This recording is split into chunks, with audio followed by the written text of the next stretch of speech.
Just to let you know, this is will cover part of dress and mould stone and finished stone. Alright, they're units of competencies. Firstly, to explain dressing stone, so what we want to do is make this into a uniform rectangular block of stone, okay, before we do any finishing. So we need to know our specifications. So our specifications show that we have a 500mm long piece of stone, which is 250mm in thickness or depth, that way, and 190mm bed height, which is that way. Okay? We're going to do this manually with traditional hand tools. I'll show you how that's done in a minute. And then finally, we'll get on to finishing the stone, which will involve a chamfered margin. So that's one of our moulding terms, chamfered, which will be at a 45-degree angle around the edge. A chiseled margin inside that, which is a form of finishing the stone. And then all in the middle will be sparrow packed. That'll be done later. Now let's have a look at the tools. This is called a pitching tool. So you'll notice it's got a very thick shaft, very hard steel, tungsten at a, I think it's a 25-degree angle there, surrounded by a lot of steel. This tool should last you for life. So that's used for roughing out stone and also for splitting stone as well, and shaping stone, mainly for doing rock wall work or for rock facing. This here is a scoring tool, so you can use that to score around rocks. You'll see in some of our future videos we'll demonstrate how this is used and why it's used.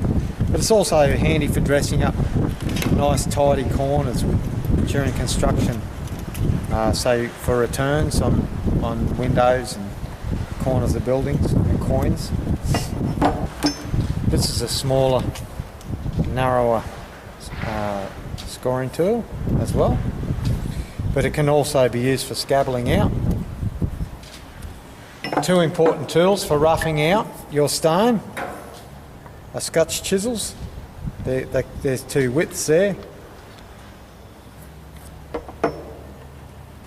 Here's a scabbling chisel.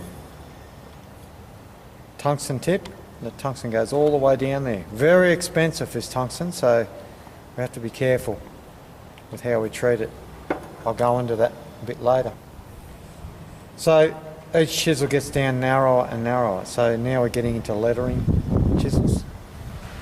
All right. This can also be used for shaping and moulding as well. This gets right into the corners. Much smaller lettering chisel, they come in a variety of sizes. All tungsten tip. You'll also notice with these particular lettering chisels, they have a mallet head, a special mallet head, like so. And the reason they have this head is if we use a wooden or nylon mallet, and if they don't have this round flat head, it'll chew away at the mallet. But this mallet's very important because when we go to, say if we're lettering or shaping, we can actually spin the mallet different direction just to get that fine tuning. So you'll notice this pitching tool here, it hasn't got a mallet head because we strike this one with a steel mallet. Okay. So here we have 2 points of different sizes. One's got a very coarse point. We've left that deliberately blunt. So if you're doing some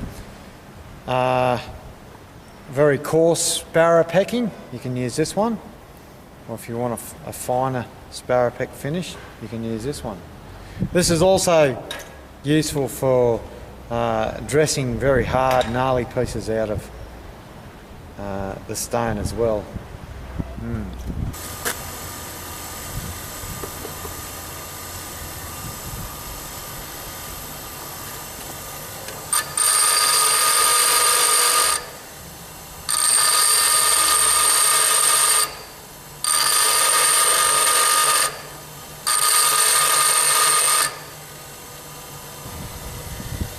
Now, until recently, we didn't have these tungsten tip tools. Most of our tools were forged by a blacksmith.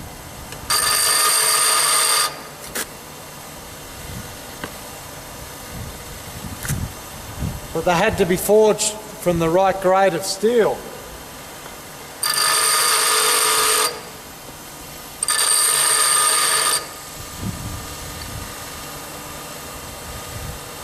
Now the steels we have available today we're able to use on the grinder, providing we use these techniques.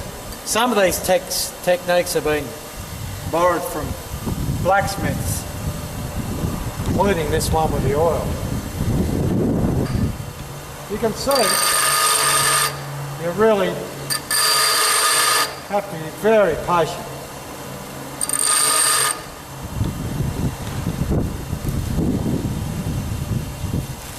Now, as we really get into the tip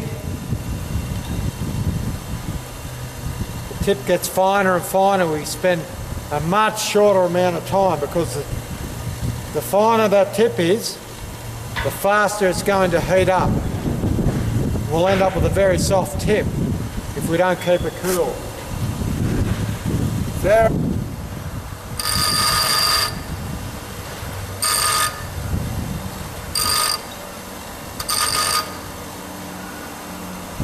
Now, at no point did I allow that to overheat. I was able to put my fingers on it comfortably the whole time. What you'll notice though, you'll notice that the point, it doesn't come in at the same rate. It's actually quite thick and it curls in very quickly. So if we can have quite quickly. Now the reason being, we want to keep the strength of the shaft. And then that point will end up staying sharp for a lot longer. Alright? Now, when we sharpen this in the future, we'll maintain its sharpness. So that means it's just a very short, quick grind, and that's it. That's how to sharpen hard steel, high tensile steel. Tungsten tools. I'm going to sharpen all these up. Now during our moulding and carving, it's very, very important to maintain the sharpness of our tools. Actually, ideally you should have several of each size already sharpened up, okay? For this demonstration we'll just use one of each size. We'll make sure that during the exercise that we continually sharpen our tools, so you can see just how important it is. Okay? So let's get started. On goes the PPE. Very short amount of time, like so.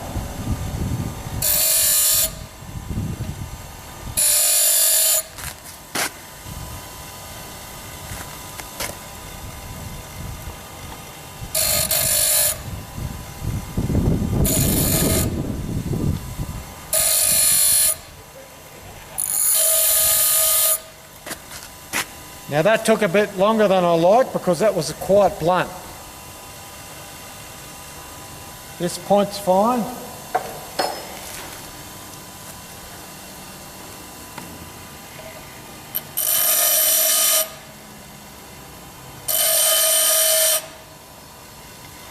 Beautiful. That's all you need to do. Any longer than that and you'll be just wasting the tungsten. Now this one, I'll have to devote a bit more time because I've deliberately kept this dull, this edge, because I've been using it as a scoring chisel on granite and basalt, on the hard stones, okay? It's better to have it a bit duller on those, especially while you're breaking it in. Because we're going to work on the soft sandstone, I'm going to make the edge a little bit keener and sharper.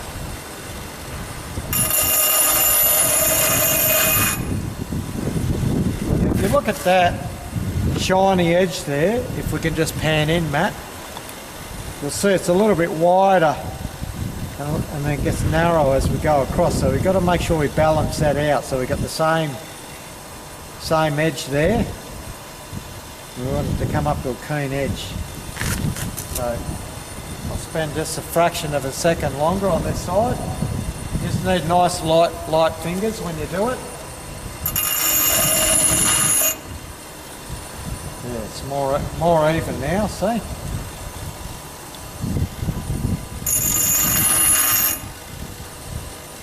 Oh, lovely. Should be able to do a good job with that. Once again, with my pitching tool, I've deliberately left this dull because this year I've been mainly working on bluestone, basalt, granite, dacite, porphyry, all those really hard stones. I left that edge dull, but I want to touch it up, make it a bit sharper because we're on the soft stone now. Although this sandstone here is a soft stone, it's a very dense sandstone.